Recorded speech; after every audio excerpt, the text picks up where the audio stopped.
Voilà. Bon, alors, trois petits mots. Je ne vous présente pas Philippe, tout le monde le connaît bien. C'est son 16e livre quand même, il faut que vous sachiez. Et là, sa préparation, alors pour jeudi, qui lui a pris un mois de travail plein pot, il va nous en faire pas un résumé, parce qu'il a repensé sa structure pour vous présenter encore autre chose ce matin. Non, je le dis parce que moi-même, je suis suffoquée. Autant d'expérience, autant de qualité intellectuelle, comme dirait l'autre, vous avez la quintessence de la pensée de Philippe Herzog, a dit Jacques de la Rosière l'autre soir, et autant de stress pour se préparer, pour vous offrir, je crois, à vous, à lui-même et à nous tous, une pensée, une réflexion, voilà, une analyse de la situation, puisque, comme vous le savez, il va articuler là les enjeux philosophiques, économiques et géopolitiques. La période, évidemment, appelant une réflexion profonde pour essayer de renouveler un peu, pas seulement notre civilisation au plus profond, mais aussi notre façon de faire de la politique et d'intervenir en société. Donc, Philippe travaille là-dessus. Bon, on est des vieux militants, lui encore un peu plus que moi, ça fait 60 ans, moi 50 quand même. Et le stress est le même. Chaque veille d'initiative, voilà, c'est les nuits blanches et c'est autant de travail. Bon, bah écoutez, au moins c'est apprécié, manifestement pas beaucoup par les journalistes, ils ne sont pas là. On leur enverra un article quand même, qu'on se fendra quand même de préparer, parce que ça vaut le coup. Et ils demandent des articles, ils ne travaillent même plus, ils ne lisent plus les livres, ils ne font plus de recensions. Je remercie d'autant plus Bernard d'être là pour la Jaune et la Rouge, qui va faire la recension, comme ça c'est très sympa. Bon, on est des lecteurs assidus de la Jaune et la Rouge, même des écrivains, parce que quelquefois on fait des articles dedans. Voilà. Et puis les journalistes, il y a eu quand même une dizaine de réponses pour nous dire qu'ils étaient intéressés et qu'ils demandaient le livre. Donc on en avait envoyé à quelques journalistes qui travaillent plutôt sur la philosophie que m'avait donné Marc. Donc je présente ici, Marc aura peut-être envie de dire 2 mots, c'est notre éditeur, et lui-même polytechnicien. Et donc Descartes et compagnie, donc on ne pouvait pas mieux tomber, n'est-ce pas? Et puis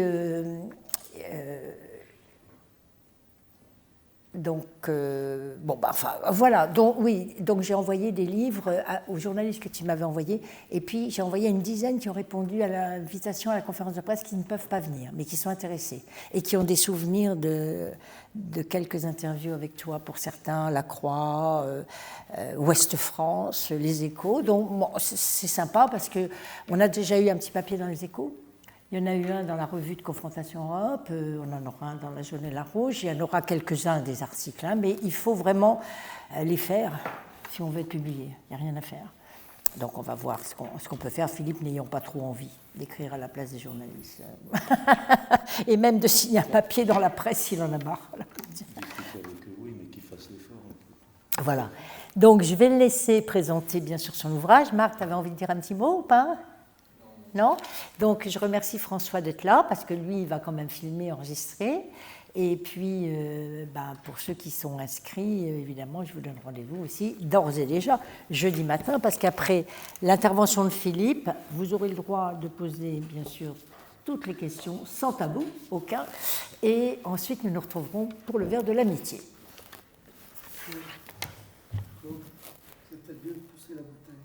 Alors, on va pousser la bouteille. Voilà. Comme ça, on voit force à tout. De toute façon, il est naturellement impérial. Bien, merci Claude, merci. Tu vois, j'ai déjà un peu le stress qui marque. Quelquefois, on a des trous comme ça à notre âge, en tout cas pour ce qui me concerne. Des trous relatifs aux mots, non pas aux êtres. Bon, ce bouquin, c'est l'aboutissement de 30 ans de réflexion, de recherche, d'expérience. Les expériences partagées avec Claude, avec la création de Confrontation Europe en 92, ça fait exactement 30 ans, et poursuivies aussi au Parlement européen, à la Commission où j'étais conseiller spécial. Donc c'est un aboutissement, et en même temps, comme toujours, ça devrait être le début de nouvelles recherches. Donc c'est inabouti, l'aboutissement. J'avais fait une étape en 2002 très importante, la première, après 10 ans de cogitation déjà. Un livre s'appelait « L'Europe après l'Europe », sous-titre « Les voies d'une métamorphose ». C'est exactement mon sujet, qui incite à une approche historique et qui comprend qu'on est dans une ère de métamorphose de notre Europe dans le monde actuel. Donc ce que vous trouverez dans cet essai vient de loin, mais je pense que c'est beaucoup mieux articulé que ça n'était en 2002, où pour simplifier les choses dans ma tête, et suivant les préceptes de Saint-Augustin, j'avais 3 parties, passé, présent, futur. Mais tout le problème, c'est l'intrication des 3. Comme dit Saint-Augustin, tout est présent. Le présent du passé, le présent présent, le présent du futur. Le problème de mémoire est fondamental et l'imaginaire se situe dans un présent avec ses limites, peut-être quelquefois ses fulgurances, mais aussi beaucoup avec ses limites. Alors, je suis un ancien de la planification française et donc animé par la volonté de dissiper le brouillard qui obture actuellement notre avenir. L'incertitude est quasi radicale sur le futur, hein, à part les catastrophes, il y en a, il y en aura. Le problème n'est pas là. Il faudrait acquérir des hypothèses plus solides sur le futur. Donc, on est dans un brouillard qui obture notre avenir. Donc, il faut réduire l'incertitude, comme on disait dans l'époque de la planification, et ouvrir des options. Réduire l'incertitude et ouvrir des options, c'était notre démarche. J'ai fait mes classes dans la planification. Alors, ce travail aboutit. On verra s'il est cartésien dans sa méthode, je crois, mais sauf, je dirais tout de suite, on ne peut pas appliquer la méthode Descartes à des systèmes complexes, et néanmoins, on l'utilise. Mon système complexe, c'est la civilisation. C'est un peu compliqué. C'est pas réductible à une méthode mathématico-scientifique, comme voulait Descartes. Il n'empêche que quand on prend le discours de la méthode, le doute, l'analyse, la synthèse, les dénombrements, les comparaisons, c'est de ça qu'il s'agit. Donc, je suis cartésien. Et comme dirait mon correspondant de Touraine, qui est philosophe, traducteur d'Heidegger, en disant les polytechniciens sont les petits-enfants de Descartes. À l'époque de Descartes, et après, on parlait des neveux de Descartes. On ne disait pas les enfants ou les petits-enfants, c'était les neveux. Bref, je suis déjà long, alors qu'il faut que je m'enfonce dans mon sujet. Donc, j'aboutis aux convictions suivantes. Les crises successives qui se déroulent aujourd'hui, Covid, etc., guerre en Ukraine, sont les épisodes d'une même crise globale dans un contexte de mutation du monde dont nous sommes partis. Ensuite, cette mondialisation, ensuite et surtout, dans mon analyse, est une révolution culturelle et anthropologique. L'homme change pour le pire et espérons pour le meilleur. C'est pas espérons, peut-être pour le meilleur. Je dirais pour le pire, c'est en cours. Pour le meilleur, c'est possible puisque les choses sont ambivalentes. Et donc, nous avons besoin, compte tenu de ces convictions, d'acquérir une nouvelle vision du monde. Et mon sujet, c'est avons-nous les facultés nécessaires? Comment allons-nous les forger pour acquérir une nouvelle vision du monde et trouver des chemins de liberté plus responsables, plus solidaires? Voilà. Et donc, en somme, mon livre est un appel aux Européens pour acquérir une conscience commune de ces enjeux et indissociablement, mais c'est articulé, c'est difficile de le faire, mais j'essaye, aussi pour refonder, bien entendu, pour refonder nos organisations sociales et politiques. Parce que cette liberté à trouver suppose des organisations, des institutions qui ne vous enferment pas, mais qui au contraire vous aideraient à vous libérer. Je vous ai résumé le livre là déjà, donc en sorte de préambule. Et je prends mon sujet maintenant en 3 points. Conscience commune, repenser la démocratie et redéfinir la place et le rôle de l'Europe dans le monde. Alors, conscience commune, vous avez bien compris, c'est pour moi le sujet des plus difficiles et le sujet qu'on ne traite pas, qui n'est pas traité. Nous avons tous des conflits d'identité. Moi, je voyais encore récemment, je me rendais compte à quel point il y a la sous-éducation, l'absence d'éducation est exceptionnellement grave. On ne transmet pas, au nom de la liberté peut-être. Donc chaque jeune se fait sa propre conscience des choses, dans un relativisme général grave. Donc la défaillance de transmission est quand même quelque chose qui mériterait qu'on s'y intéresse. Je m'y intéresse. Donc conscience commune, c'est très très difficile parce que elle doit être commune, sinon les identités qui se forment entrent en conflit. La conscience englobe la raison. C'est pas moi qui ai inventé, j'ai lu Jaspers beaucoup. Il explique bien, la raison est une dimension de la conscience, elle n'est pas la seule. Et quand on veut faire société, il faut partager quelque chose. Alors, j'ai voulu investiguer cette question de la conscience dans une approche historico-philosophique. Pourquoi j'ai besoin de la philosophie pour éclairer l'histoire ?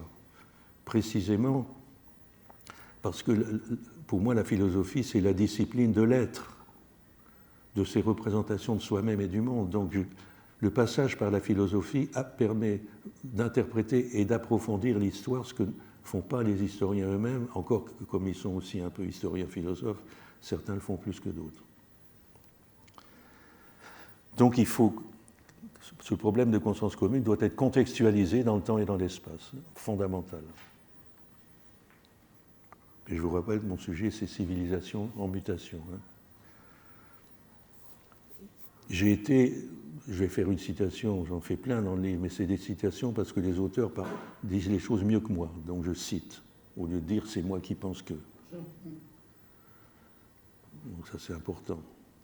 Jaspers, 1946, juste après la guerre, antifasciste, etc. Enfin, Jaspers dit « Ce qui commence maintenant, c'est la fin de l'histoire universelle », j'ajoute telle que les Européens l'ont comprise ou conçue, et ce qui commence maintenant, c'est le début de l'histoire de l'humanité.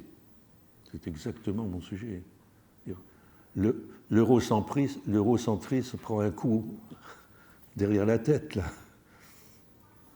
Il faut aller essayer d'acquérir une conscience commune de l'humanité, précisément parce qu'il y a péril pour l'humanité, d'ailleurs, j'ajouterai aujourd'hui. Et il y a donc besoin de la philosophie, il n'y a rien à faire. Les historiens sont très précieux, mais bon. Alors, je ne vais pas développer. Je suis obligé, après de me resserrer sur mon sujet. Je ne connais pas les civilisations des autres parties du monde. J'ai quelques idées, mais plus tard, dans les années qui viennent, ça m'intéressera. Mais ma conscience est européenne, telle qu'on me l'a transmise, et telle qu'elle est de facto. Donc, j'ai besoin d'essayer de travailler, ou j'ai travaillé dans cette historicité de la conscience européenne. Les historiens et les philosophes m'ont aidé.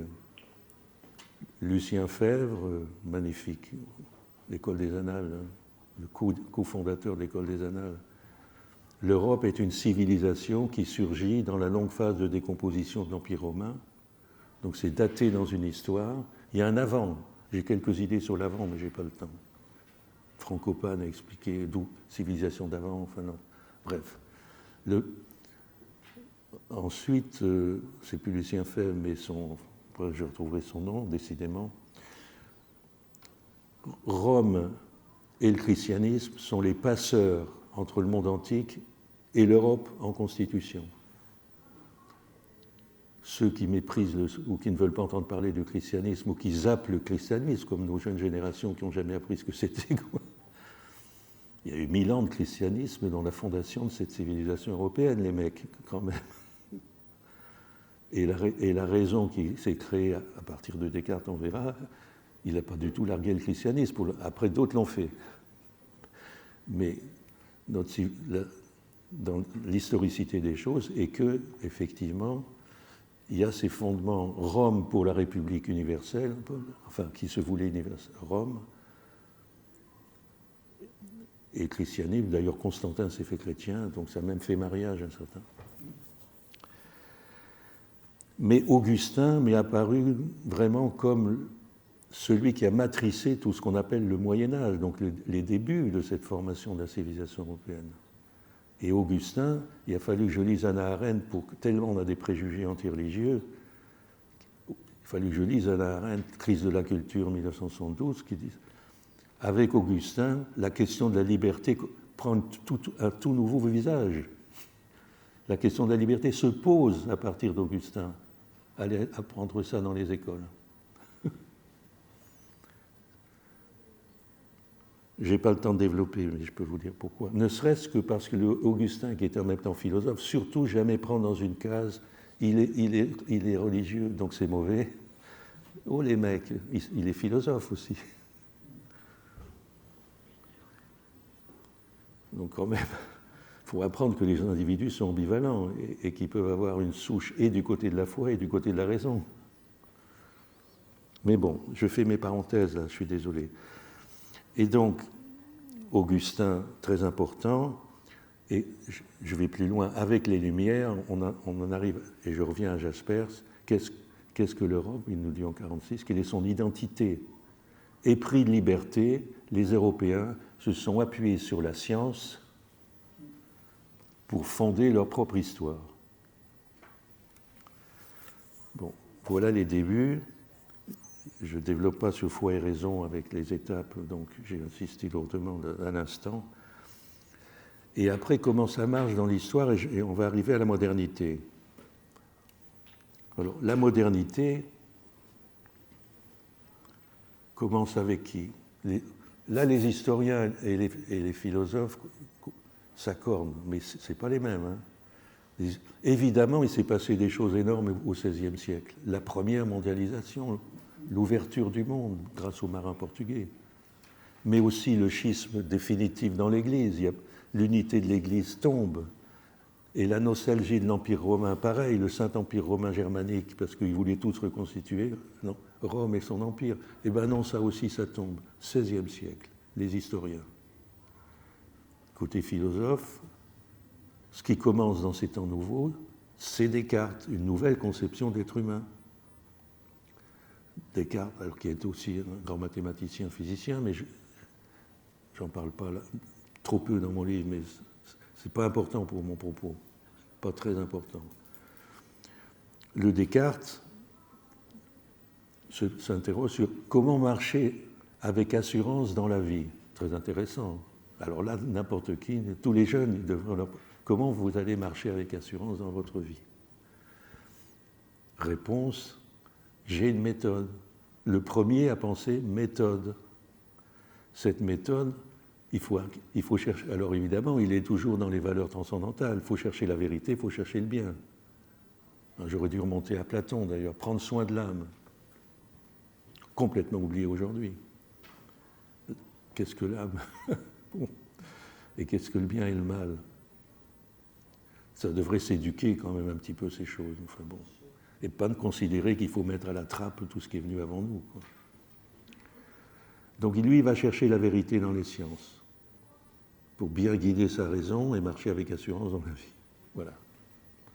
Et pour le bien, un peu confondu avec la morale, il renvoie, c'est l'Église. Donc il est chrétien, donc, mais par provision, parce qu'il pense qu'en tant que philosophe, on pourrait un jour philosopher, trouver une raison aussi pour la mémoire. D'ailleurs, je répondrai à une question sur l'arbre de la connaissance chez Descartes que je n'ai pas mis dans mon livre, mais qui est très simple. Bref. Oui, mais ce n'est pas ça. Après, j'ai eu besoin d'Heidegger pour me mettre le nez sur ce qui s'est passé avec Descartes et sa suite. Il cherche la vérité dans les sciences, mais on peut acquérir une vérité certaine, soulignée à trait rouge par Heidegger. Certaine. Il faut une sacrée foi dans l'homme, ça, pour ça. Et puis aujourd'hui, le relativisme bête, qu'est-ce que ça veut dire certain? Chaque individu peut être convaincu d'avoir la vérité certaine aujourd'hui. Je suis convaincu. Avec les réseaux sociaux et tout ce que vous voudrez, je fais ma vérité certaine. n'importe quoi. Mais bon, vérité certaine chez Descartes, il fallait le doute, le travail, la méthode, mais bon. Évidemment, ça ne tient pas quand on veut analyser civilisation, etc. Mais aussi, deuxième volet, avec cette vérité certaine, l'homme peut devenir comme maître et possesseur de la nature. Voilà une révolution mentale. L'homme devient sujet, cogito ergo sum, et la nature devient objet. Fini l'animisme qu'on trouve encore dans les films qu'on présente, des Amazoniens, où on pourrait parler des Papous, si j'ai lu sur les Papous. Mais bon. Évidemment, comme maître et possesseur de la nature, tout le monde va aujourd'hui, non, on ne peut plus dire ça. N'empêche que Descartes, à juste titre, a une souche énorme qui a continué. On est petits-enfants de Descartes, et dès lors que vous passez aux applications techniques, elle a besoin de la science. Jaspers avait raison, liberté, science, histoire. Mais le même Heidegger n'a pas seulement dit que n'a pas mis le nez sur le doigt, sur vérité certaine. Il a dit aussi, il savait très bien que la science aussi fait l'objet de procédures, de principes qui lui sont propres, de méthodes de vérification. Et pour Heidegger, ce qui surgit après Descartes, c'est pas lui directement, encore quand les applications techniques commencent. C'était pas lui aussi, c'était Pascal. Bon. Heidegger, les temps nouveaux, c'est le règne de la technique. Bon, ça, on le sait, mais c'est très profond. L'homme change. Et ajoute Heidegger, suivant Nietzsche d'ailleurs, ce qui surgit comme valeur première, c'est la volonté de puissance. Évidemment, elle est là, la supériorité de l'Occident.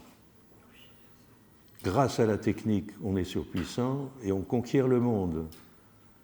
Qu'est-ce que c'est que l'eurocentrisme pour Heidegger? C'est la volonté de conquérir le monde et pour l'Europe de dominer le monde. Et vous vous êtes tapé, je suis désolé de dire des mots comme ça, colonialisme, impérialisme, totalitarisme, enfin, etc. La descendance n'est pas brillante. Et du coup, quand je me suis interrogé sur alors, qu'est-ce que c'est que la suite? Ça, quand même, excusez-moi, mais il y a eu un siècle très brillant après, le XVIIe encore, enfin, Descartes c'est XVIIe, XVIIIe, à partir du XIXe, heureusement, certains esprits très brillants ont fait le procès des Lumières, commencé, Hölderlin, l'allemand, qui ça s'est poursuivi, on connaît pas Albert Camus 47, qui veut régénérer les Lumières parce que précisément elles ont sombré, et le vice était dans la vertu. Il faut le dire comme ça, à mon avis. Et dès lors, la conception, je me suis interrogé sur modernité. C'est récemment, d'ailleurs, dans le dernier mois, que à force de ruminer ça, moi, je me disais, pour aller dans le détail, mais vous avez un peu de temps, dans mon historicisation, on cherche toujours à découper l'histoire en tranches. Donc vous aviez le monde antique, vous aviez l'Europe comme civilisation avec sa création culturelle, et puis aujourd'hui, quoi? Nouvelle époque. Bon, découper l'histoire en tranches, il y en a qui m'ont mis la puce à l'oreille dans mes lectures. Walter Benjamin, Kafka, les Juifs dans la détresse après la guerre 14-18, dans la détresse, et vous lisez Walter Benjamin, il vous dira, l'histoire, c'est chaos, violence, rupture. Il se suicidera en 1940. Donc la vérité de l'histoire se trouve dans les décombres et non pas dans la prétendue historicité qu'on a tous dans la tête. Qu'est-ce que l'histoire européenne qu'on a dans la tête? Depuis Hegel, la marche vers le progrès. Et donc j'utilise l'image qu'on trouve dans Benjamin et les Grecs et les auteurs juifs. Il fallait que ce soit des juifs prédisposés à la détresse absolue, entre parenthèses, pour réinventer un peu ce qu'il y avait dans la tête. J'utilise l'image de l'ange de l'histoire, qui aurait pu... C'est tellement beau que... Qu'est-ce que c'est que l'histoire? Alors il y a l'image de l'ange de l'histoire. le passé le pousse en avant, il regarde vers le passé et il est emporté par une tempête. Et cette tempête s'appelle le progrès. C'est-à-dire vers la fin des idéaux, la chute de l'humanité. Et le passé ne nous tire pas simplement en arrière, il vous pousse en avant. C'est cette modernité, justement, la modernité. Il n'y a pas de troisième. Nous sommes dans une modernité tardive qui nous pousse vers la fin. J'insiste, je ne suis pas le seul, il y a des tas d'écrits aujourd'hui qui s'interrogent sur la fin de l'humanité. Ce n'est pas des nuls, forcément. Je ne partage pas parce que je pense qu'il y aura des... Mais on est là-dedans. Les jeunes sont là-dedans. Quel monde vous nous avez conçu, ceux qui sont écologistes dans l'âme? Donc, voilà sur le problème de conscience commune, comment on va pouvoir trouver option en régénérant nos idéaux. Je reprends cette idée. Donc, j'ai besoin de ne pas rompre avec les idéaux du passé, mais j'ai besoin de les travailler sur la face noire pour essayer de régénérer ces idéaux dans la construction d'aujourd'hui à faire et que l'homme essaie de faire. Et ce qui m'amène à mon deuxième point, parce que maintenant j'articule mieux culture et institutions que je ne faisais avant. J'ai besoin de voir la culture dans le problème des institutions. Question de la démocratie. J'ai pas mis ça comme... C'est pas tout à fait ma structure du livre, mais aujourd'hui vous avez. Question de la démocratie. Libérale. Vous voyez, on y tient mordicus à notre démocratie libérale. Il faut que j'aille lire les Américains, les penseurs américains qui disent « alerte dans la démocratie libérale ». Parce que quand vous êtes en France ou en Europe, il faut vraiment s'y accrocher comme vraiment, on a tellement peur que surtout pas être comme la Chine, tout ça. Bon. Oui, mais je suis désolé, la démocratie libérale, en particulier telle qu'elle est aujourd'hui, mais même la Boétie, déjà au XVIe siècle, anticipait pas mal de choses, avant Descartes. Servitude volontaire, la démocratie libérale représentative. Ça, c'est récupéré par Montaigne, et Montaigne n'a pas adopté ce point de vue. Hein. Mais c'est la Boétie, son ami intime. Mais aujourd'hui, plus que jamais, aliénation, servitude, dépossession, il y a des écrits sur les gens se sentent dépossédés. Alerte dans la démocratie, disent mes penseurs américains quand même. Il ne faut pas réfléchir. Et qu'est-ce qu'on nous sert aujourd'hui? Excusez-moi, je suis trivial, mais comme ça, on enfonce mieux le clou.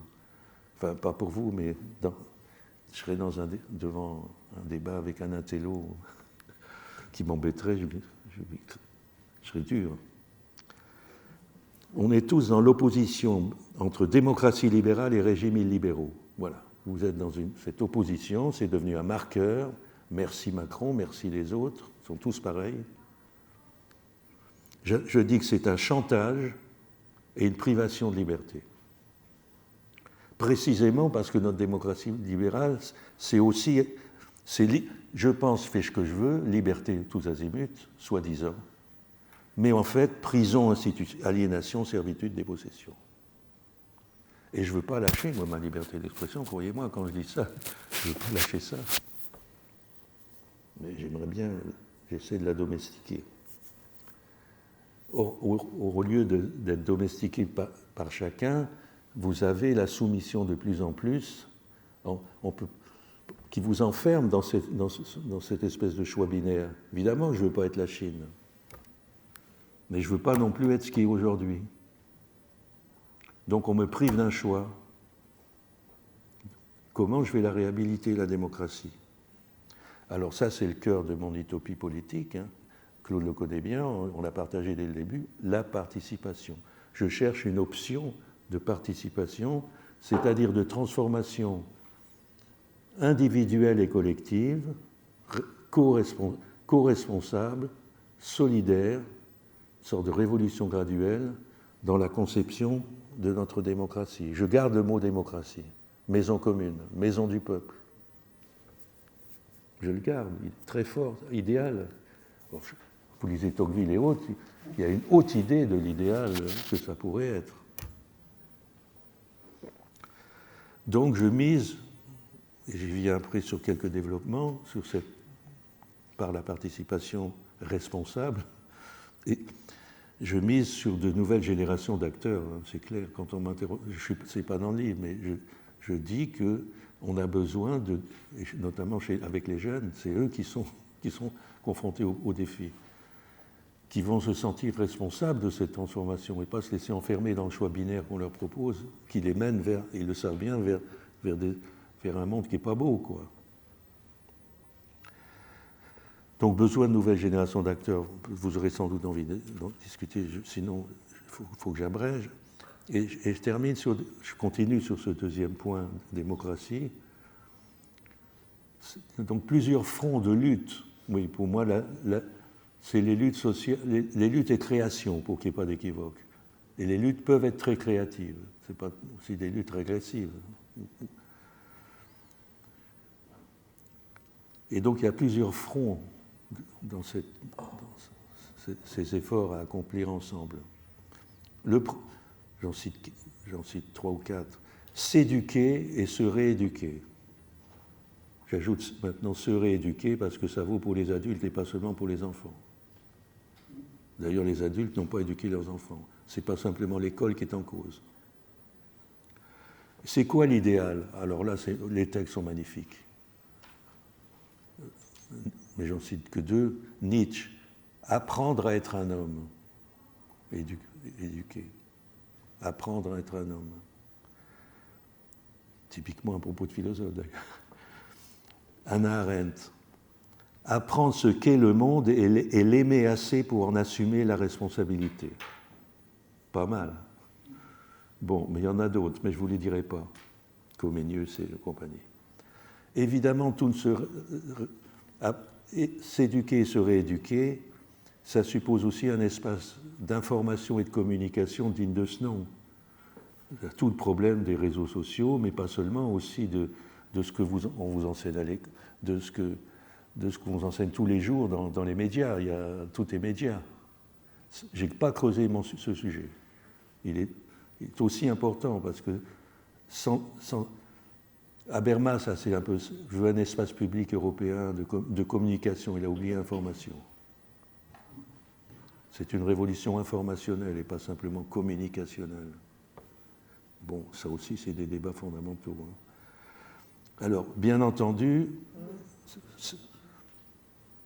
en même temps, et tout, c'est en même temps mes points, le problème de l'État qui vous a servi, il y a besoin d'une réforme de l'État, mais elle est associée à des modes de représentation, mais aussi des modes de représentation.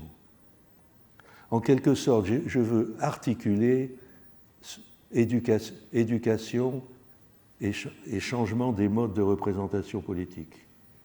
C'est 2 sujets liés. Sinon, d'ailleurs, je ne veux pas faire... Macron, je l'aime bien parce qu'au moins on peut typer un débat, finalement. Macron essaie de faire de la participation, hein, démocratie participative. Alors, je fais un grand débat, je fais convention citoyenne, ça ne marche pas, faudrait quand même évaluer. C'est des béquilles pour se légitimer. Il est en difficulté, il cherche des béquilles. C'est rien que ça. C'est pas l'idéal que je suis en train ou l'utopie que je suis en train de vous décrire. Il faut décentraliser l'État pour rapprocher des gens. Vous ne pouvez pas faire des individus aider des gens à devenir libres et responsables si les décisions ne se rapprochent pas d'eux. Je ne développe pas ce que ça veut dire. Mais en même temps, si vous avez une sociologie politique de dirigeants issus de l'ENA et Sciences Po, tous azimuts, parce que c'est ceux-là que je cible, ils se croient, ils savent tout. Ils savent tout. Ils déversent leur savoir méritocratique à l'école, dans les programmes. Donc les programmes matrices les malheureux enseignants qui, d'une certaine façon, mais les mêmes, dès qu'ils sont au pouvoir exécutif, parce que c'est ça, cherchent à se légitimer, ou disent « moi je suis légitime ». Mais il y a quand même un problème de sociologie que Bourdieu avait bien compris, et que les gens se posent d'ailleurs, en disant « comment ça se fait que ces gens que je croyais si intelligents finalement, se révèle plein de failles et de limites. Il y a un élitisme. C'est surtout vrai en France, ce que je suis en train de dire là. Plus qu'ailleurs. Mais en même temps, et je termine ce point, il y a le problème de l'Europe. Parce qu'on est dans la grande mondialisation, parce que l'État, on aura beau le réformer, il n'est plus, c'est pas un sujet en lui-même, il est complètement immergé dans la globalisation et de plus en plus dépendant de l'Europe, espace commun qui, lui, existe dans la mondialisation. Macron peut embrasser tel ou tel dans ses voyages et faire croire que la France a encore un grand pouvoir, mais ce n'est pas vrai. On sait très bien que l'Europe à construire est un vrai sujet désormais, qui donnerait aussi plus de liberté aux Français, etc. Enfin, il faut dialectiser. J'ai besoin de l'Europe. Alors là, on a un combat historique. J'en parlais d'ailleurs tout à l'heure avec Alban, à propos de Goulard et certains, justement, des gens de pouvoir, hein, d'institutions au départ, qui ont cherché à bâtir l'Europe par le droit et par la Constitution, sans ce souci du peuple. Ah, le peuple, voilà mon deuxième sujet de rage. Un mot valise les populistes. Enfin, d'ailleurs, dans l'histoire, le peuple a toujours compté. Il a toujours été dépossédé du pouvoir, mais il a surgi dans des luttes, au minimum. Et il a réussi, par sa créativité, aussi à imposer un suffrage universel. Ce n'est pas forcément les élites d'avant qui avaient envie de le faire. Et moi, j'ai un problème dans la... Donc, le mot populisme me fait enrager. Le peuple, il faut chercher... D'abord, c'est beau, le peuple. Lisez Michelet. Le peuple, ça s'appelle. Vous lisez les deux premiers. C'est quoi le peuple? Les paysans, les ouvriers, la valorisation qu'il en fait. Il faut aimer le peuple. Mais justement, il peut être pour le meilleur et pour le pire, lui aussi. Mais si on me dit que l'Europe a de construire, il n'y a pas besoin d'un peuple, alors que tous nos débats, la confrontation Europe, notre affaire, former société en Europe, moi je veux le former. Ah, embêtant. Je vous assure que, mais si on avait le temps, j'ai quand même réussi à arracher au Parlement européen un rapport sur la participation des citoyens et des acteurs sociaux à la construction de l'Europe, qui n'a pas été impliqué, mais ils l'ont voté quand même, parce qu'ils ne pouvaient pas ne pas le voter. Ah, ça, c'est quand même pas mal. Mais non, après, non. Ils se croient les élus représentatifs, et qu'est-ce que quoi, on nous embête. C'est étonnant. On a une histoire là-dessus. Et alors, comme Philippe et Claude ne sont pas les maîtres du monde, ou de l'Europe en tout cas, maintenant j'enfonce le clou en faveur de Jean Monnet. Jean Monnet, à prendre l'Europe après-guerre, c'est une renaissance, justement. Hein. On a commencé à tirer des leçons. C'est Schuman et Monnet, si on prend les figures françaises. Schuman pour l'universalisme, la conscience, Monnet pour la raison. Monnet, comme par hasard, méthode. Méthode. Tiens, il y a une citation que j'utilise trop peu. Que dit Monnet en matière de méthode? C'est pas je vais faire une constitution, pas du tout. Alors on va me dire oui, mais après la guerre, tout le monde se détestait en Europe, on n'aurait pas pu commencer par une constitution. Peut-être les gens, mais aujourd'hui, vous croyez que les gens se connaissent mutuellement et s'aiment mutuellement en Europe? Allons donc. Monnet était bien meilleur. Non, c'est pas vers une constitution qu'il faut.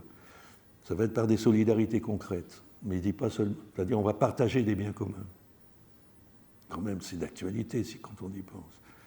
Charbon-acier, il voulait énergie, il atome, il voulait transport, j'ajoute santé et éducation, et je suis partisan de Jean Monnet, solidarité concrète. Mais il ne dit pas que ça, il y a une citation que j'utilise. D'abord, la grande finalité, nous ne coalisons pas des États, nous unissons des peuples, il a dit aussi des hommes, donc je préfère dire peuple. Mettons, nous unissons des hommes, donc des collectifs humains. Mais aussi quant à la méthode, solidarité concrète, c'est la méthode qui est le véritable fédérateur. Ce n'est pas l'acte constitutionnel et le droit commun. C'est la méthode qui est le véritable fédérateur. Et la méthode, c'est de se rassembler pour bâtir des biens communs. Merci Monnet. Évidemment, il n'a pas que des qualités, il était trop atlantiste. Je ne diabolise pas du tout De Gaulle. Au contraire, parce que l'Europe s'est rapprochée des nations, ce n'est pas imposer précisément un pouvoir centralisé. On n'imite pas les États-Unis d'Europe, c'est des vieilles nations qu'il s'agit d'unir. Ce n'est pas je vous impose, je vous fais une belle constitution et après, comme dirait Jean-Jacques Rousseau, vous devez la respecter. Jean-Jacques Rousseau, c'est pas bon de ce point de vue-là. Pas un idéal.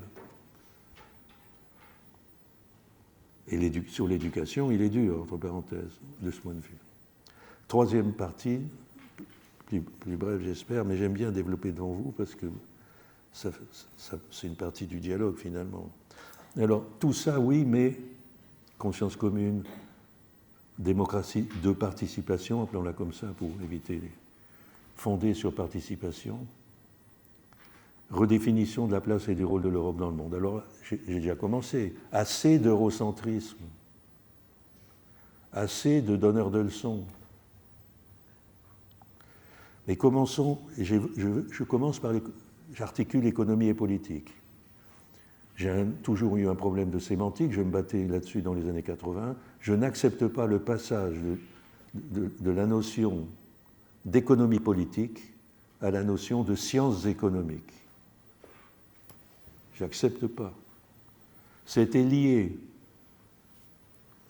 Le père des économistes, l'Écossais, vous allez me dire son nom. Le premier de... Bon, bref, on va trouver. La richesse des nations, Adam Smith. L'année où il publie La richesse des nations, c'est le travail, et la création avec le travail. Et c'est... L'année suivante, il avait fait la théorie des sentiments moraux, comme par hasard. Tous ces classiques, jusqu'à Marx, et même après, les physiocrates français aussi, c'était pareil. Économie n'est pas dissociable de politique. Si vous prenez sciences économiques, ça devient la boîte à outils. Vous faites marcher l'informatique. Allez lui demander à l'informatique de faire les corrélations, de penser à votre place. J'ai vu ça, le passage à l'économétrie dans les années 90. Je sais documenter ces choses-là. Je ne suis pas contre l'économétrie, mais en second rang, quoi, en appui d'une pensée. Bon, il m'est arrivé, bon, quand même, je ne vais pas être méchant, je veux dire, Aguillon est un type très sympa par ailleurs, mais un peu trop abus de lui-même, mais bon, on l'a aidé, on l'a aidé. J'organise une réunion à confrontation avec lui sur parle-nous productivité. J'ai jamais eu de réponse sur comment ça se mesure. Mais il m'a dit l'économétrie dit que par l'innovation dans les entreprises, voilà les bons modèles. C'était pas mon. Je veux mesurer la productivité. Parce que pour moi, j'apprenais dans le temps qu'il y a une corrélation fondamentale entre productivité et niveau de vie.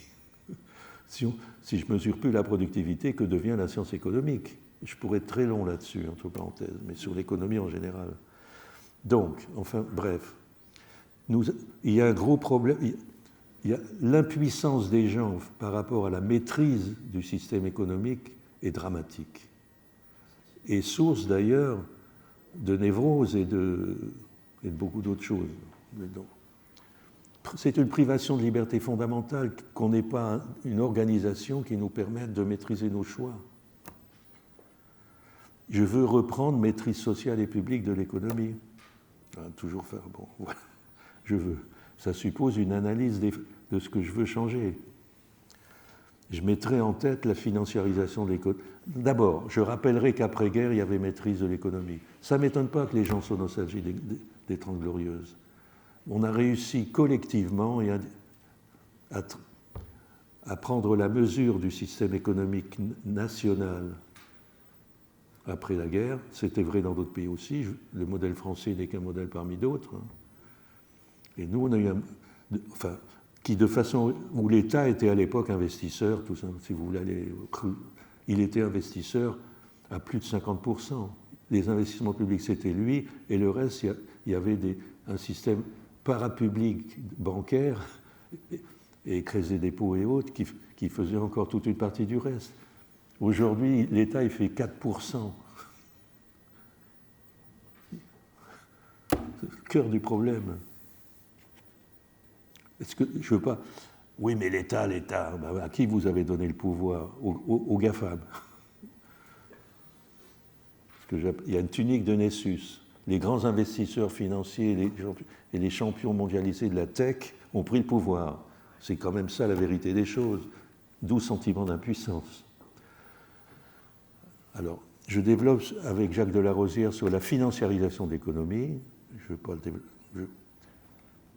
veux pas développer là, mais je dirais encore au Sénat qui s'est appuyé sur McKinsey, le paradoxe des choses, il faut quand même chercher chez McKinsey une approche globale de la financiarisation de l'économie vue dans les bilans, quoi.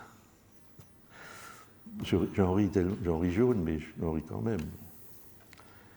Et donc, ce problème doit être traité, donc il faut reprendre contrôle de la dette et de la capacité d'investissement public de long terme.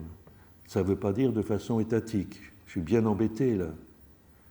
Parce que l'intelligence est passée dans l'entreprise, grande ou petite, là, et l'État... Regardez le partage des rôles qui s'est fait. Qu'est-ce que fait l'État français? Quel est le programme, d'ailleurs, de Macron quand il arrive? Macron, première période. Réforme des retraites, en sous-jacent, mais il n'a pas osé le dire, ça coûte très cher, quoi. Et taxe d'habitation. On se demande pourquoi la lubie de supprimer la taxe d'habitation qui a posé des problèmes pour la décentralisation. Mais bon, c'est des réformes, et depuis deuxième mandat, ça n'est que des enveloppes sociales cette fois. L'État corrige les dégâts sociaux de ce système. Voilà. Et les États, grâce aux banques centrales d'ailleurs, ou les banques centrales, eux, ont un rôle puissant pour essayer de prévenir de nouvelles crises systémiques. Voilà le partage des rôles. Et les Français ont bien compris, tous les jours, on s'adresse vers l'État pour les enveloppes sociales. Tous les jours, de plus en plus. Il ne pourra pas. Ce sera la fin le quoi qu'il en coûte, il ne peut pas. Retour de la vérité des choses, l'inflation. Et en sous-jacent, qui fait partie des failles du système internationalisé, mais aussi d'autres éléments. Mais la crise financière, on en parlait quand même depuis Robert Shiller, si on veut parler raison, Robert Shiller, prix Nobel, on a oublié, théorie des exubérances irrationnelles à propos des bulles d'actifs. Bon, enfin, je ne développe pas. Mais il n'y a pas que ça dans ce problème de l'impuissance. Mais tout ce que je vais dire là, on en parle, hein, heureusement. Donc ce pouvoir de la finance, et finalement, l'État reste dans son rôle de correcteur, il n'y a pas un État, et certainement pas Mme von der Leyen, ils sont des défenseurs du système en question. Et ils y cherchent une autonomie. Mais il y a un autre sujet qui se surajoute justement à ça, c'est que le social ne tient plus. Le problème de la revalorisation de la formation du travail et de la production, on en parle en France désormais, dans le deuxième mandat Macron on en parle, c'est des mots, le sujet est diaboliquement difficile. Par les apprentissages, j'approuve les efforts, bon, il faut regarder. Entre parenthèses, à propos de la financiarisation, si on n'était pas couvert par l'euro et par la puissance internationale, les financiers internationaux sont prêts à acheter nos bons du Trésor pour financer nos déficits à rallonge. Il y avait la Grèce avant nous, l'Italie, plus responsable que nous de ce point de vue-là, d'ailleurs, a des excédents primaires pour le plan budgétaire. Néanmoins, elle est menacée. Enfin, bref, la France, merci l'euro. Sinon, ce serait dévaluation, répétition. Mais je viens à mon élément, revalorisation du travail d'information, ça va être très difficile. Pourquoi? Phénomène nouveau, depuis mon livre, là, j'y touche presque, en disant le vrai indicateur, ce n'est pas le taux de chômage, c'est le taux d'emploi. Rien à voir. Parce que le taux de chômage, ce qui est mesuré à la NPE. La NPE, excusez-moi, on connaît des tas de gens qui ne passent pas par la NPE, ou ils sont obligés d'y passer éventuellement pour leurs enveloppes, mais ce n'est pas là que vous avez une réponse au problème d'un marché du travail sous-efficace. Mais ce n'est pas que le marché du travail. Ce que je vois de mieux depuis 10 mois, c'est la démission au travail. Et là, je vois les études anglo-saxonnes. J'ai beaucoup de références Financial Times remarquables, les chroniqueurs, les éditorialistes. C'est des chercheurs, c'est pas des journalistes de pur métier, quoi, je dirais, qui alertent sur la démission au travail et ils font des études. Alors la psychologie, on trouve beaucoup de malades mentaux chez les jeunes, entre parenthèses.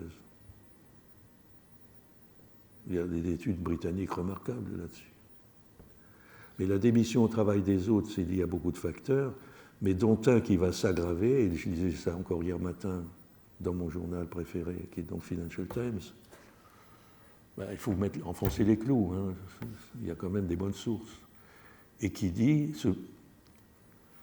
avec l'inflation, ça va s'aggraver profondément. Pourquoi? Parce que l'inflation, elle ne va pas redescendre, elle va redescendre un peu, probablement. Mais déjà, la perte de pouvoir d'achat avec des salaires qui ne sont pas revalorisés au niveau de l'inflation, elle sera durable. Et donc il y a quand même une dimension de paupérisation qui contribue à la démission au travail, qu'il ne faut pas nier. C'est un monde, cette question. C'est comme la finance, la question du travail est un monde. On a complètement oublié Adam Smith, la richesse des nations, c'est le travail. La valeur travail, merci l'éducation. Et ça amène aussi donc un nouvel impératif industriel. On est 10 heures sur le problème du climat. Il a fallu attendre maintenant. Les problèmes mûrissent, hein, bonne nouvelle, ça. Mais la décroissance, l'industrie, c'est le passé. Jospin me disait ça. Maintenant, c'est les services. Ça vient de loin. Oh, je vous cite Pierre Vels, lisez Pierre Vels si vous ne l'avez pas fait. C'est un couple. Il n'y aurait jamais effleuré tous ces services s'il n'y avait pas derrière ça des équipements de télécommunications, des matériaux rares qu'on commence à découvrir seulement comme en amont. Il y a un amont industriel. Industrie et services, ça forme un couple. On veut. Et alors, qu'est-ce qu'on va faire par rapport au climat? Regardez la gouvernance, c'est quand même pauvre, d'une pauvreté, quoi. Je désigne les technologies propres et je vais mettre des incitations pour que les investisseurs se précipitent à le faire. Bon. Ça ne marche pas fort, hein. Il n'y a plus d'investissement public d'intérêt général. Je l'ai dit tout à l'heure. Puis c'est pas rentable. C'est efficace ou rentable à long terme, mais pendant 10-15 ans, le temps de maturer, on préfère donner de l'argent aux champions de la tech informationnelle qu'au nucléaire, c'est évident. Je ne sais pas comment il va financer, malheureusement. Bref. Mais surtout, de façon générale, théorisons un peu la chose. C'est la tech qui a fait la puissance, qui a dévasté l'environnement, et du jour au lendemain, on demande à la tech, par une rotation de 180 degrés, de trouver les solutions pour la propreté. C'est génial, sans s'interroger. Incroyable. Incroyable. Il n'est plus là, Marc Guillaume, mais je l'aurais cité positivement d'ailleurs, il y a tout ce débat sur la tech, qui la fabrique, quels sont ses organismes, mais on traite trop peu de l'homme qui est assujetti à ça. Que devient l'homme qui dépend de sa machine, de ses ordinateurs, de ses écrans? Il change l'homme dans ses... Et comme dirait Guillaume, c'est l'homme cyborg qui est à la manœuvre, l'homme cyborg. Donc il faudrait se poser un peu le problème de l'homme cyborg pour essayer de mieux guider l'usage de la tech pour traiter les questions de la nouvelle industrie, parce qu'effectivement c'est un problème si on a un problème d'arbitrage entre climat et bien-être, la société a absolument besoin de bien-être et tout le Sud a besoin de se développer. Donc c'est une équation à résoudre. Et ce n'est pas avec la gouvernance actuelle qu'on peut la résoudre. La preuve, enfin, je ne vais pas développer. Bref, ça c'est pour l'économie, et je termine par la géopolitique. Oui, mais un problème de métamorphose du rapport de l'Europe au monde. Quitter l'eurocentrisme, qui est toujours présent. Le triomphe de l'Occident de Fukuyama, on n'a pas oublié ça, mais on est malheureux parce que c'est dur. Ah, les États-Unis portent le flambeau maintenant, ils vont s'attaquer à la Chine, et avec la suprématie de la puissance et de la technologie, on va empêcher la Chine de nous égaler. Donc on veut garder le pouvoir mondial, c'est criant. Et l'Europe est complètement derrière. Même avec une volonté d'autonomie, mais à part Macron, effectivement, il ne fait pas du tout Florès. Je me suis enquêté là-dessus. Les autres peuples européens sont contre-fiches, ils ne sont pas là-dessus. Ils sont très bien dans l'atlantisme, sauf quelques-uns, dont on n'a pas le temps de parler. Un problème de rapport de l'Europe. Devons-nous suivre, dans cette volonté de l'Occident contre l'illibéralisme, etc., devons-nous suivre dans une démarche de recomposition du monde en bloc, avec rivalité de puissances antagoniques? Ça conduit à la guerre, chers amis. Et ça, je ne suis pas le seul à le dire aussi, je pourrais vous citer tous ces gens qui le disent. Et en économie, au moins citer Dani Rodrik, ne laissez pas la géopolitique tuer l'économie globale. Au plan économique comme au plan politique, et avec le surarmement à la clé, ça vous entraîne vers le pire, c'est-à-dire la guerre. Martin Wolf aussi le dit dans Financial Times, je vais en citer un quand même. C'est l'entre-deux-guerres, d'une autre façon. Et la guerre a changé de nature elle-même. Je termine. L'Europe ne doit pas s'enfermer dans la logique des blocs. Donc, qu'est-ce qu'elle doit faire avec la Russie, etc. Elle ne doit pas s'enfermer dans la logique des blocs et jouer un rôle de passeur conformément à ses idéaux de paix perpétuelle, de fraternisation, passeur entre les différentes régions du monde, donc inventeur d'une nouvelle ère de coopération. On a pu l'être, il y a eu... En 1944, on parlait de la monnaie mondiale ou monnaie dollar. Hein. C'est-à-dire on avait des sujets d'intérêt global d'un autre niveau par rapport à la nullité d'aujourd'hui. Excusez-moi, mais moi ça m'effare. Une nouvelle ère de coopération suppose au passage une réflexion une réhabilitation des institutions internationales. Voilà ce qu'il faudrait parler quand on va à Washington, mais il le fait à sa façon, un peu difficilement, mais bon. Mais voilà, j'ai fini. En résumé, détecter les failles de la raison pour mieux la guider, par des choix de société qui font appel à une transcendance, en régénérant nos idéaux. Et utopie, utopie. Ceux qui me disent ça sont ceux qui ont renoncé à l'idée de projet. Je discutais avec des Anglais au moment du Brexit et avec des Anglais Remainers. Hein. Mais pourquoi il n'y a pas besoin d'un projet? Restons dans le pragmatisme. Alors, c'est difficile.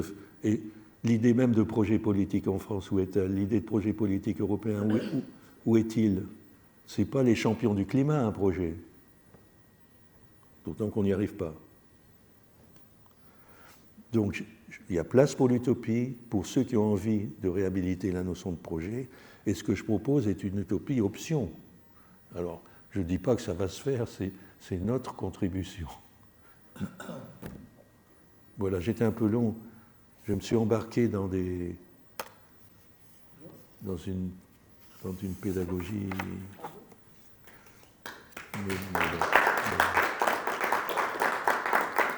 C'est un peu... C'est plus fort que moi. Dès que je sors d'un texte écrit, on sait dans le texte, oralement, là où ça peut coincer, là où il faut renforcer, là où il faut... Ça, c'est des tics de professeur. Et ça devient un discours. Désolé.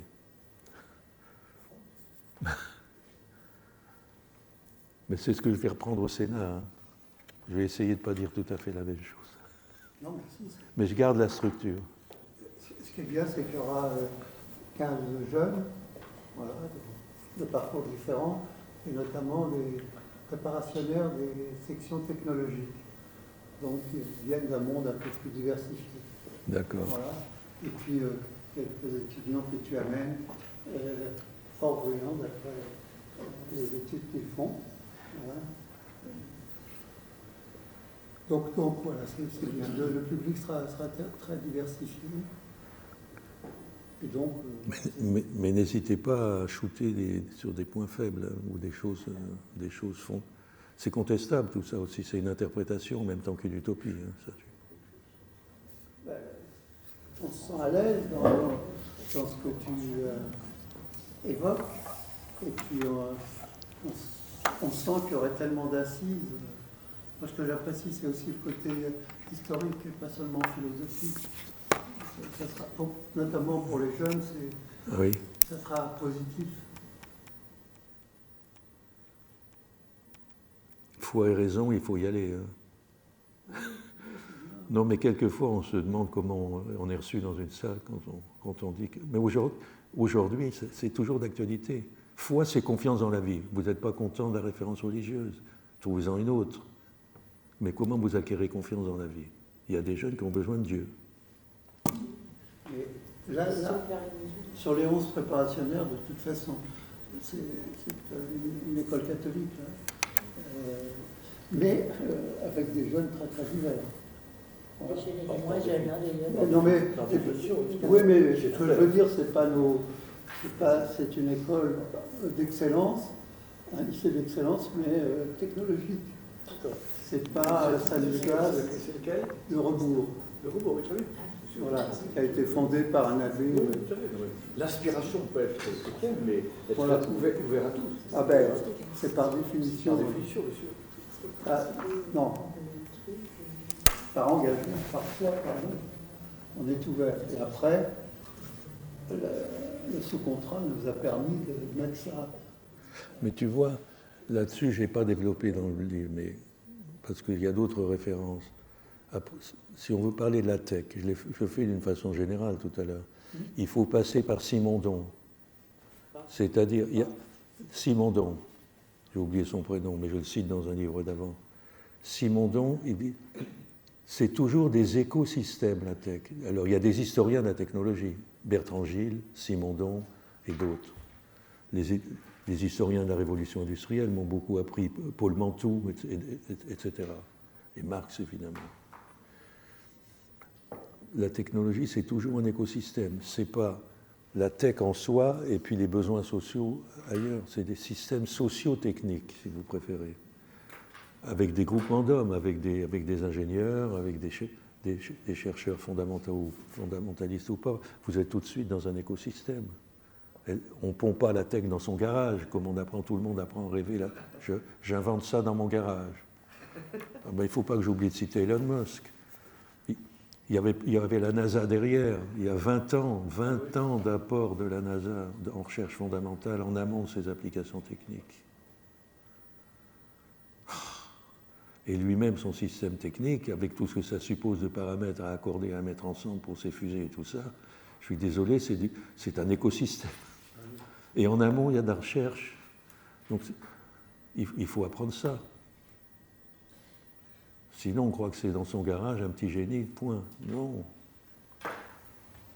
Sur un autre sujet, dans ta réflexion, sur tout ce qu'on appelle le transhumanisme. J'ai dit ça parce que certains jeunes s'intéressent à... Oui, alors... On en parle en plus, mais bon... C'est vachement compliqué. J'avais une allergie, j'ai deux livres qui m'attendent. J'ai une allergie et je veux en sortir de l'allergie. Donc, mais alors, c'est beaucoup lié au scientisme quand même. En amont, il y a le scientisme. En scientisme, c'est vraiment la vérité de la science pure et dure, sauf qu'elle devient tech. Et la science, il y a le scientisme. 2, la science confondue avec la technique. Terrible. La science et la technique. je ne sais pas. Les vaccins, c'est directement de la science. Je suis pour les vaccins à fond parce que je préfère les scientifiques aux individus qui prétendent connaître les choses. Bon, il y a quand même des scientifiques. Mais derrière les vaccins, il y a de la science. Enfin, on prend les vaccins, il y a eu 10 ans de comment vous appelez ça? Bref, je vais trouver le mot technique. Il y a eu une piste ouverte par la recherche fondamentale 10 ans avant, et 10 ans après, ils avaient déjà fait de l'expérimentation. Ils étaient mûrs pour une expérimentation de masse. Donc il faut rentrer dans tout ça pour comprendre le sujet. Alors, il y a ARN messager. Donc, 1, scientisme. 2, confusion entre science et technologie, alors que c'est un couple. Non, Et 3, alors je suis obligé d'entrer dans l'imaginaire. Dans l'imaginaire. Je dirais ça avec le cas échéant, mais c'est trop théorisé chez moi. On me reproche la théorisation, j'y peux rien. Mais... Où est l'imaginaire à la clé derrière transhumanisme? Alors, je dirais 2 choses. Le rêve, aller dans Mars. Il y avait déjà ça dans Bradbury, hein, la science-fiction nous anticipe pas mal de choses. On va tous aller dans Mars quand on aura détruit la planète. Et Bradbury, dans sa science-fiction, c'est comme ça que je réponds, je suis un littéraire hein, plutôt. Bradbury vous dit, mais il y aura des files d'attente pour aller dans Mars. Donc le problème des inégalités va être présent, chers amis. Génial, Bradbury. Bradbury qui a été utilisé par John Huston, entre parenthèses. Il y avait un couple aussi là de science-fiction, metteur en scène, John Huston, Bradbury. Mais bon, on va tous aller dans Mars. Ce sera des clones. Si j'ai bien compris les scientifiques, il faut quand même 300 degrés dans l'atmosphère, les mecs, vous n'allez pas. Qu'est-ce que c'est que vivre dans Mars et en masse? N'empêche que c'est un rêve d'évasion.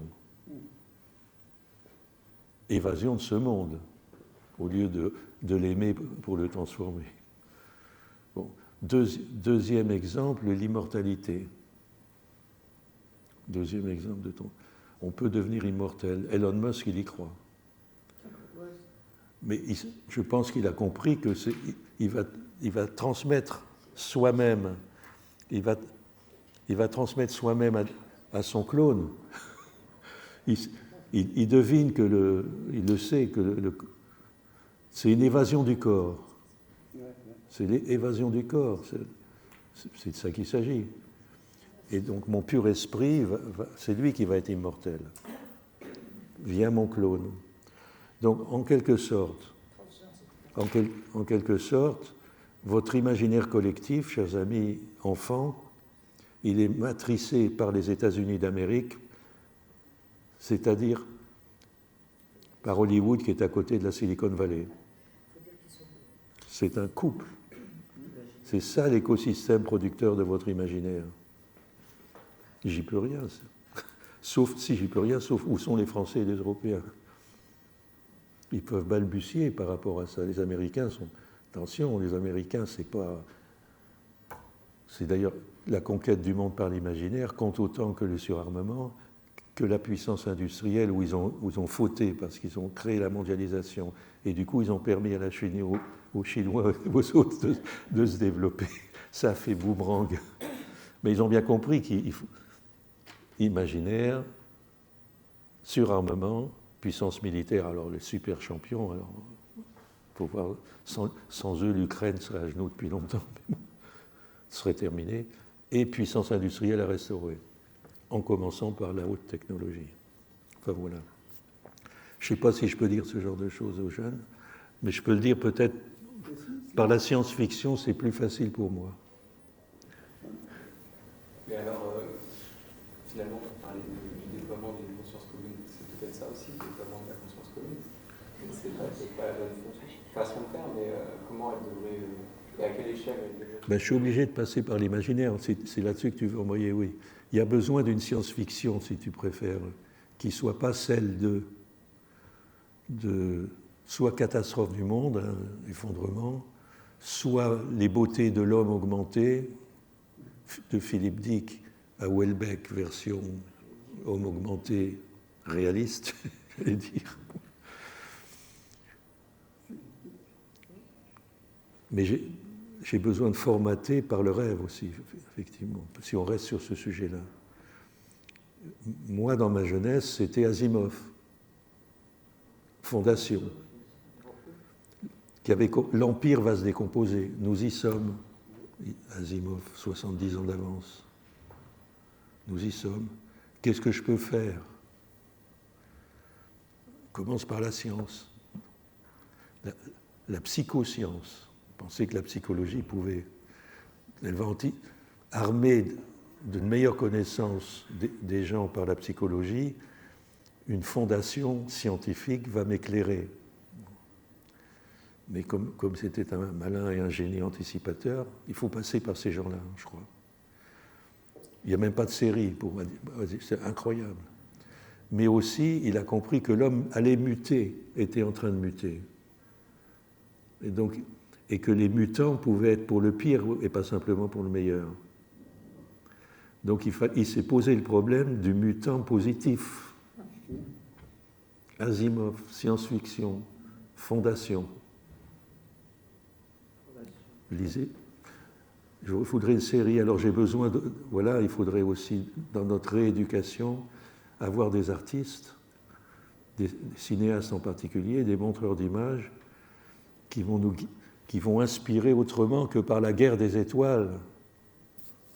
Alors, il y a des choses positives dans la science-fiction. Il y a les parcours initiatiques. Hein. J'ai pas lu, ça m'embête, mais les jeunes ont besoin de ça. Mais par les parcours initiatiques, on peut quand même apprendre des choses. Hein. Je ne m'y suis pas penché, j'ai pas lu le best-seller, là, comme on vous l'appelle, Harry Potter et autres. Donc, je ne veux pas caricaturer non plus ce qu'ils reçoivent, parce qu'il y a aussi du bon dans ce qui sort d'Amérique. Il n'y a pas que ce que je disais de mal. Quoi. Mais voilà, ça me fait penser à transhumanisme. Et le passage par l'imaginaire est très important. Entre parenthèses, Dostoïevski, que je ne sais pas citer là, apprend énormément de choses. Ce n'est pas simplement qu'il a besoin de Jésus-Christ, quoi, pour faire court. Il dit, je veux bien larguer Dieu, mais Jésus-Christ, non. Mais il fait pas que ça. Avant Nietzsche, il avait compris que les valeurs transcendantales s'affaissent. Il avait compris, ou risquait de s'affaisser, puisqu'il était quand même 40 ans avant, 30 ans avant. Et il disait, dans de tels contextes, l'imaginaire politique est très important. Merci pour les utopistes. L'imaginaire, on doit passer par l'imaginaire. Il y a besoin des utopies. Moi, je fais une utopie. Moi d'abord, je te dis bravo. Alors, on est un peu submergé par la masse de connaissances que tu nous resserres, et de façon construite, qui donne envie, enfin, qui donne une espèce de... Alors, c'est pas pour dire que l'histoire est linéaire, hein, pas du tout, mais enfin, qui nous donne quand même un fil historique très important et qui nous permettent, je crois, d'avoir une vision globale de la compréhension du monde, hein, que tu as envie de faire partager. Moi, je trouve que c'est très fort. Alors moi, je ne suis pas dans l'immortalité, je ne suis pas dans le rêve d'une vie éternelle. Au contraire, pour moi, ce serait la punition extrême. Quoi, tu vois. Continuer à vivre toujours, c'est horrible, quoi. Mais qui amène à l'envie, enfin, en tout cas pour ce qui me concerne, hein, je suis restée une militante, mais de créer un nouveau monde, une nouvelle civilisation. Tu appelles ça civilisation, mais on dirait plutôt un nouveau monde. On a rêvé du monde d'après. Une civilisation mondiale, carrément. Une civilisation mondiale, voilà, moi c'est ce qui m'intéresse, c'est ce qui m'a fait adhérer au Parti communiste il y a 50 ans, le monde, et pas le changement du programme commun en France, tu vois, c'était pas du tout mon truc. Ça. Donc, et pourtant il fallait en passer par là aussi, hein, et puis on a raté. Bon, bref, il a analysé tout ça dans ses mémoires d'ailleurs, c'était formidable. Mais de créer une nouvelle démocratie. Alors je sais que les mots ont du sens. Démocratie, on n'a pas trouvé mieux comme terme, parce que celle qu'on vit n'est pas une démocratie. D'ailleurs, on a obligé d'ajouter représentative ou bien démocratie. Tu vois, enfin, on est toujours obligé d'ajouter. Nous, on ajoute démocratie participative. Bon, bref, c'est quand même encore limité. Je n'accepte pas participation parce que c'est déjà mangé. Oui, alors en plus, fondée sur la ça a été participation. confondu avec la démocratie d'opinion. Hein. Voilà. Ségolène Royal nous a servi la démocratie participative. On faisait des sondages pour savoir si ce qu'on proposait c'était bien. Et ça continue un peu comme ça, Oui. parce que même si les conseils ça- nationaux de débat public, ou bien les conseils nationaux comme pendant la guerre, enfin, etc., invitent des gens qui n'y connaissent rien à venir débattre, c'est pas le total, c'est pas le summum de la démocratie. Hein. On sera quand même bien d'accord. Au contraire, parce qu'on a dans ces comités nationaux de débat public tous les anti sur le sujet qui est posé, comme le nucléaire en ce moment, par exemple, qui viennent et du coup, on a l'impression que la démocratie, c'est d'entendre les antinucléaires et demain de prendre la mauvaise décision. En tout cas, c'est des moyens à ne pas prendre la décision ou alors prendre la mauvaise. Alors là, moi, j'en suis convaincue. C'est pas ça la démocratie, c'est d'avoir quand même des pouvoirs plus ouverts qui prennent des décisions et qui les font ça, qui permettent à la société de s'approprier ces décisions pour leur mise en œuvre, leur évaluation et leur évolution. Bon, mais je pense que pour créer une civilisation mondiale, on a absolument besoin, c'est la place de l'Europe dans le monde, mais c'est quand même l'ouverture de l'Europe au monde. C'est-à-dire qu'on a besoin de connaître mieux. Alors l'Orient, on ne connaît rien du tout, ça nous fait peur plutôt qu'autre chose.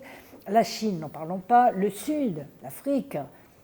Et c'est d'autant plus urgent qu'il y a une espèce de rejet de tous ces gens-là, de l'Occident et de la France en particulier, si je prends l'Afrique. Donc il faut comprendre pourquoi. Alors sans se faire harakiri en disant on a colonisé, on est les méchants et tout ça. Mais enfin, on a commis non seulement, il y a des tares historiques qu'on ne veut pas assumer, en tout cas pas analyser avec eux d'ailleurs, hein, parce qu'il y a eu toute une période où on aurait pu le faire, où ils étaient très ouverts, et aujourd'hui c'est le trop-plein, quoi. Bon, les Maliens nous jettent dehors, les Burkinabés nous jettent dehors, les Africains. Moi, je viens de faire une intervention au Kenya. J'étais la seule européenne sur le nucléaire, parce qu'on fait causer sur. J'étais la seule, et tu aurais vu le colloque, c'était formidable. Il y avait plus de 500 participants de toute l'Afrique, et ils avaient invité les Coréens, les Chinois, les Américains. J'étais la seule d'Europe, quoi. Alors, j'ai pas défendu l'Europe obligatoirement, j'ai défendu, surtout, faites pas comme nous pour le nucléaire. C'était parce que c'était mon sujet. Mais en disant, apprenez de nous quand même. Hein, apprenez de nous, travaillons ensemble. Et en plus, on peut encore coopérer parce qu'on a des savoir-faire. On peut transmettre on peut transmettre encore. On n'est pas tout faux encore, quoi. Donc, ça, c'est très important. Alors, ça, c'est la prochaine recherche. Moi, je t'invite, si tu as du temps devant toi, pas seulement Mars, mais la Chine. Là, si tu nous sers une connaissance de la Chine comme tu nous sers celle de l'Europe, ce sera formidable, on va faire des pas de géants. Hein. Moi, je veux bien participer un peu sur l'Afrique, mais quand je regarde, l'Afrique est diverse. Pardon ? J'aime bien l'animisme. Voilà. Le dernier film qu'on a projeté, alors, ça on a ouvert beaucoup. avec ce cercle cinéphile le retour à Dersouzala et l'arrivée dans la forêt amazonienne. C'était formidable, le train du serpent, qui n'a pas été bien compris d'ailleurs dans la salle. Hein. C'était difficile comme film. Hein. Mais en tout cas, il y a une espèce d'incompréhension entre ces gens de la nature, des forêts, et nous, les Occidentaux, quoi, les Blancs, comme ils nous appellent. Hein. On est complètement fermés à ce qu'ils nous racontent. Hein. Et eux, ils ne nous croient plus parce qu'on exploite leurs biens, leur nature. Enfin bon, donc, voilà, si on n'arrive pas à réconcilier les gens du monde, le monde de demain n'existera pas. Ça, les conflits, par contre, oui. Et c'est pas pour être pessimiste, parce que moi, j'y crois dès qu'on est dans l'action. Mais il faut aimer ces gens-là. Et pas dire c'est le sale sauvage ou le bon sauvage, encore pire, quoi, tu vois, le bon sauvage dans sa forêt, ou bien. Et les Africains, je peux vous dire quand même, pour que les jeunes Africains qui se forment, d'abord ils se forment plus chez nous, mais pour ceux qui se forment, c'est pour pouvoir gérer leur pays sans nous. Hein. Et d'ailleurs, c'est ce qui peut leur arriver de mieux, mais en coopération, ce serait quand même. Ce serait mieux qu'ils se gèrent eux-mêmes. Ce serait. Ah ben, il faut qu'ils puissent. Bien sûr. Ah oui, parce que quand tu regardes les résultats de la COP27, c'est pas pour demain la veille. Hein. Donc, et ils l'ont compris. Ils l'ont compris. Donc ils disent, allez, dehors, on va essayer de s'en sortir par nous-mêmes. Mais c'est pas comme ça que ça marche. Ils sont quand même encore dans un monde globalisé, même qui se refractionne. Oui, oui. Parce que la finance, elle surplombe tout encore. Elle n'est pas factionnée, celle-là. Et alors, on a vu la version, excusez-moi, là, de l'Amazonie vraiment détruite, y compris les peuples, dans le film en question. il y avait j'aimerais bien voir La Femme de la Croix. Donc, la Croix, c'est un très beau hebdomadaire, La Croix Hebdo. Je ne lis pas La Croix, je lis La Croix Hebdo. Ils ont interviewé un papou. Ça ressemblait un peu à la C'était très bien, c'était très sage. Très, très bien. Très, très bien. Et lui, il n'est pas négatif, comme on a pu voir dans le film. Il y a les aspects positifs et négatifs de la mondialisation. Dans le film, il montre, il montre, avec l'appui des indigènes. Oui, mais les aspects positifs de la mondialisation ne sont pas dans le film. C'est un film qui est... Alors que le papou d'aujourd'hui, il cherche dans le système monde à trouver son autonomie avec son peuple. Il ne se met pas dehors comme une dépossession de son être, tu vois. Il pense que le papou, il peut. Oui. À condition que... Non, c'est des beaux sujets. Parce que le but, c'est quoi? Être un homme. L'idéal, être un homme. Enfin, moi, c'est pas mon but, ça. Être une femme, ok, mais... Non, mais je plaisante. Le but, pour moi, c'est faire un monde fraternel, quoi. Oui, mon idéal, à moi, c'est un monde. C'est pas un homme. Alors, avec les hommes. Parce que mais si. Oui, mais ça ne suffit pas. Moi, je suis très individualiste. On ne peut pas dissocier maintenant l'être et le monde. L'être et le monde. Voilà, c'est ça l'idéal. Le sujet, c'est l'être à l'échelle de l'humanité. Voilà. Dans une nouvelle vision d'humanité. Mais si on dissocie l'humanité de l'être comme question de l'individu, on est fichu. Bien sûr. Ah oui, et c'est vachement compliqué parce que tu ne peux pas seulement l'inculquer par autrui, sans avoir repensé ton façonnement, ton matrissage intérieur en tant qu'Européen. Ouais. Mais l'humanité, Philippe, elle évolue dans un monde y compris physique et de nature, qui n'est pas le même pour tout le monde. Et d'ailleurs, les hommes ne sont pas les mêmes en fonction de la nature et du climat qu'ils vivent. Oui. Et la géographie, bien sûr. Mais la géographie, pour nous, c'est des continents, c'est des pays, c'est des fleuves. On ne sait pas ce que c'est que la géographie. Hein? Bon, voilà, donc... Tout à fait. C'est l'organisation des peuples dans des contrées. Et par contre, il faut quand même qu'ils coopèrent. Là, quand tu vois qu'on a fermé les frontières, enfin, c'est dramatique, quoi, ce qui se passe. Alors, il y a eu le Covid, mais pas seulement. On a profité aussi du Covid et du climat pour ne plus prendre l'avion, par exemple. Alors, on ne va plus voir les autres, parce que moi, je ne vais pas y aller en vélo en Chine. Hein. Non, mais c'est important, ça. Alors, il faut trouver... les outils technologiques, au passage, seront utiles pour pouvoir continuer à aller en Chine ou ailleurs. Enfin, je parle de l'Argentine, des États-Unis. Moi, j'adore les États-Unis, par exemple. Et par contre, Biden, je ne supporte pas en peinture. Quoi. Enfin, bon, donc... Au fond, ce qui nous mine, c'est l'individualisme, le manichéisme, la dérision. La peur. La peur, oui. La peur. La dérision a fait quand même... La dérision, c'est pas mal, normalement. Ah bon, tu crois? Moi, je suis incapable. Appelons ça le nihilisme ou le cynisme. Voilà, oui, quand ça dépend. Non, mais la répétition finit par faire... Ça fait cynisme. Ouais. Le cynisme, c'est horrible, mais la dérision, c'est sympa. Alors, tu auras dans la conférence le professeur Gonzalez, qui est secrétaire général de la Société de géographie. D'accord. Qui est un homme exceptionnel. Ah oui, donc. Mais sur le point que Claude évoquait, je crois vraiment que l'homme européen, sans passer par l'introspection critique que je fais là, ne peut pas assumer l'humanité, même par des regards croisés. Oui. Alors, il en faut quand même. Non, il en faut, absolument. Mais il ne pourra pas, ou plus dit autrement, les regards croisés ne seront positifs que si l'être européen aura fait une introspection critique. D'accord. Okay, retour à Augustin qui commence par une introspection critique avant de devenir évêque. Passionnant, Augustin. Mais c'est pas évident de faire comprendre à des jeunes qu'ils doivent commencer par une introspection. Mais il faut les pousser. Oui, mais refaisons de l'histoire et de la philosophie à l'école, parce que ça a été supprimé. C'est des options maintenant, l'histoire et la philosophie. Alors on dit, mais oui, mais tu es trop jeune pour faire de la philosophie à 16 ans, 17 ans. Alors on leur offre des livres les plus petits possibles, les écrits les plus gros possibles, voilà. Mais il ne faut pas leur offrir à lire, les jeunes ne lisent plus. Bon, mais c'est dramatique. Moi, en troisième, on lisait Dostoïevski, comme c'était au programme des écoles. Alors là, maintenant, ils ne l'ont pas lu, ils sont 22 ans, ils n'ont encore pas commencé à regarder. Je parle de Dostoïevski parce que c'est mon écrivain, enfin, c'était mon livre à lire.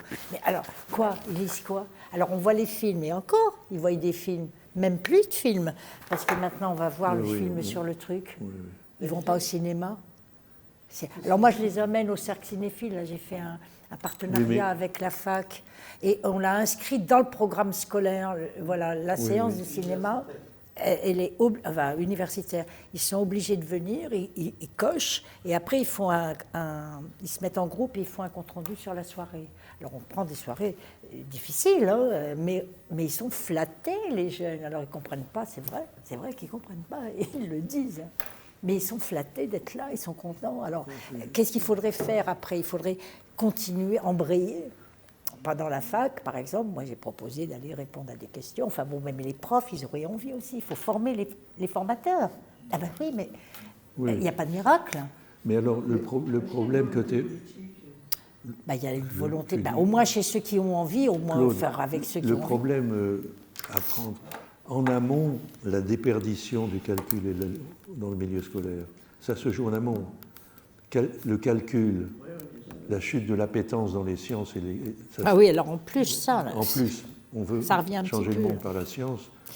Ah oui, ils vont plus dans les métiers scientifiques. La branche de l'Europe est complètement sciée, ça, c'est un indicateur fondamental. Mais la lecture, c'est pareil. 20% on dit, maintenant, on va s'occuper du collège. Le nouveau ministre dit des choses intéressantes, d'ailleurs. Mais ça se fait en amont. Le malheureux, il reçoit 20% d'analphabètes au collège. On va aller boire un coup, ça nous Attends, monter le moral. Ouais. Il y avait encore une question de... Oui, cette réflexion, on est très étonné de voir ce qui se passe à l'Assemblée nationale et cette réflexion, on attend des politiques qui essaient d'avoir cette réflexion. Comment se fait-il que ce ne soit pas possible? Parce qu'ils sont enfermés dans le système. Oui. Je dirais deux choses à propos de l'Assemblée. D'abord, les gens ne comprennent pas, ou commencent à comprendre d'ailleurs, ils pensent que leurs représentants sont des gens super intelligents. Je me souviens d'un ami ouvrier qui faisait le pain aux aciéries de Pompée, au moment de Giscard d'Estaing. Il y en a là-dedans. Ce qui n'était pas faux. Et c'était pas faux en plus. Pour Giscard, en tout cas. Pour Giscard. C'était pas faux. Donc, mais aujourd'hui, c'est perdu, ça. Aujourd'hui, c'est perdu. Donc, ils se demandent. Alors, c'est des vendus. C'est l'argent qui les a corrompus. Enfin, machin. Ils cherchent les réponses. Ils sont à la solde de la finance, c'est ça qu'ils disent. Ils sont à la solde de la finance. C'est pas eux qui décident, en fait. Mais moi, je dis.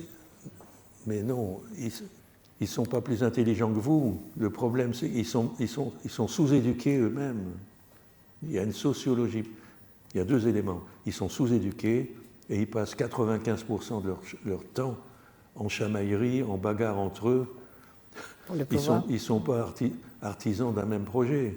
Voilà, moi, j'ai vécu ça alors dans les partis. C'est effarant. Effarant. Donc il faut se marquer, il faut communiquer. Mais le temps de la réflexion,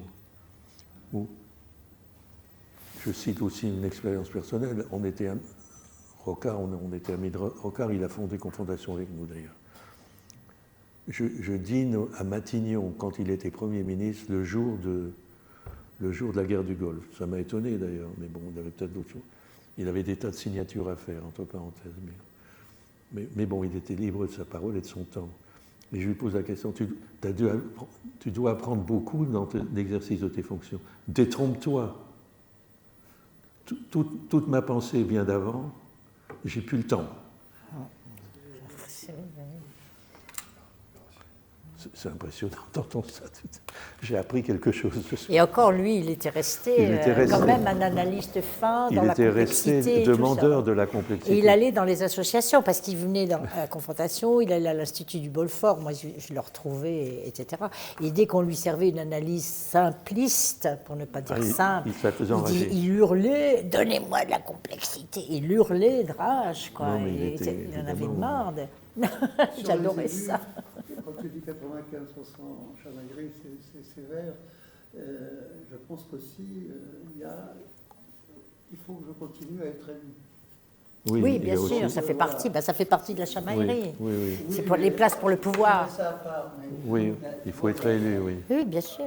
Il faut être élu. Ou alors il faut préparer la prochaine élection présidentielle. On ne sait pas pourquoi faire, c'est bizarre. Vous avez entendu aussi l'idée que Macron voudrait changer la Constitution pour faire un troisième mandat ? Non. Hier. Ou la loi, je ne sais pas, passer par la loi, mais... Pas passer par la loi. Ah ben c'est pas moi je l'entends. Ah, il peut. Oui, j'espère que ça ne marchera pas. Allez, venez, on va boire un coup. Cela dit, il n'a pas beaucoup de concurrents. Ok, écoute. Merci Bernard.